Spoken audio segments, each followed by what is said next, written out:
Mga idolo, alam mo bang may mga NBA teams na hindi pasok sa top 8? Pero sinuswerteng makapasok pa rin sa playoffs. Dahil sa isang format na nagbago sa buong NBA playoffs race, ang NBA Play-in Tournament. Isipin nyo to mga idolo, isang team na pang 10th seed lang sa standings. May pagkakataon pang tanggalin ng 7th seed at agawin ng playoff spot. At dahil dito, mas naging madugo, mas exciting at mas unpredictable ang huling linggo ng regular season. Pero ang tanong ngayon mga idolo, bakit ginawa ang play-in tournament? Sino ang nagpasimula nito? At ano talaga ang role nito sa NBA? Pag-uusapan natin lahat yan sa video na ito. Hello guys, welcome! What's up mga idolo? Welcome back sa ating channel. Ang NBA Play-in Tournament ay isang mini tournament na nagdidesisyon kung sino ang makakakuha ng huling playoff spots sa bawat conference. Dati kasi, simple lang ang sistema. Top 8 teams sa East at West, automatic pasok sa playoffs. Pero ngayon, top 6 teams lang ang automatic. Samantalang ang teams sa rank 7 hanggang 10 ay naglalaban sa play-in. Ganito ang format mga idolo.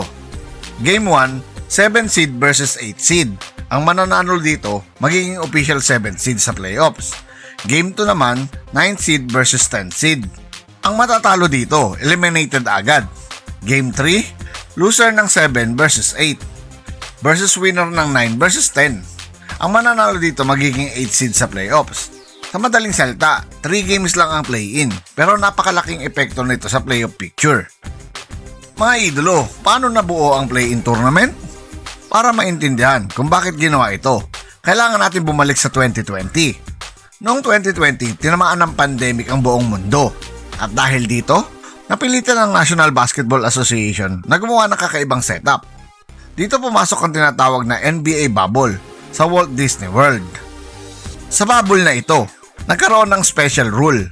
Kapag ang 9th seed ay malapit lang ang record sa 8th seed, magkakaroon sila ng play-in game para sa huling playoff spot.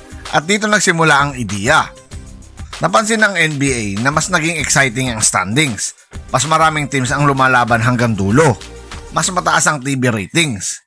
Kaya pagkatapos ng season na iyon, ang commissioner ng NBA na si Adam Silver ay nagdesisyon na gawing permanent format ang play-in tournament. Simula 2021 season, opisyal na itong bahagi ng NBA Playoffs qualification system. May mga tanong pa mga idolo, bakit ginawa ang play-in tournament? Maraming dahilan kung bakit ginawa ito ng NBA. Pero may tatlong malaking dahilan. Una na rito, para mas maging exciting ang regular season. Dati kasi mga idolo, kapag pang 10th seed pababa ang team, madalas tinatapon na nila ang season. Ang tawag dito ay tanking. Meaning mga idolo, sadyang pinapatalo ang sarili para makakuha ng mataas na draft pick. Pero dahil sa play-in, kahit 10th seed ka lang, may pag-asa ka pa rin sa playoffs. Kaya ngayon, mas maraming teams ang lumalaban hanggang huling laro ng regular season. Pangalawa mga idolo, para mas maraming meaningful games. Sa dating format, maraming games sa huling buwan ng season na wala ng bearing. Pero ngayon, kahit ang laban para sa 9th at 10th seed ay mahalaga na. At para sa fans, mas exciting ito. Ang pangatlo mga idolo, para mas kumita ang NBA. Hindi natin maikakaila, ang NBA ay isang business din. At bawat play-in game ay may TV ratings, may ticket sales, may sponsorship. Kaya malaking revenue booster ito para sa liga. Mga team na nakinabang sa play-in mga idolo. Sa mga nakaraang taon, maraming teams ang nakinabang sa play-in tournament.